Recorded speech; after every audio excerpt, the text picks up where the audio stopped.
তো বন্ধুরা, good morning. বাজারে গেছিলাম, বাজার থেকে জাস্ট এলাম।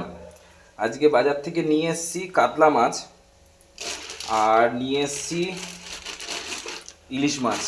আজকের এই প্রথম ব্যাঙ্গালোরে ইলিশ মাছ কেনা হলো। পিসগুলো দেখো, পুরো ডিম অলা ইলিশ। এটা নিল 800 টাকা কেজি। 1 কেজি 200 গ্রাম ওজন আছে। তো পিসগুলো দেখো, সুন্দর পিস, একদম ডিম অলা পিস।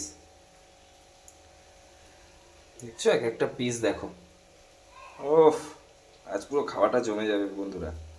আর এই কাতলা মাছটা নিলাম, এই কাতলা মাছটা ওজন ছিল 2.5 কেজি। তো এখানে আর একটা বাঙালির সাথে পরিচয় হয়ে গেল। তো সেও হাফ নিল আর আমরা হাফ নিলাম, কারণ এখানে তো সাধারণত হাফ দেওয়া হয় না। তো আমরা দুজনে নিয়ে নিলাম।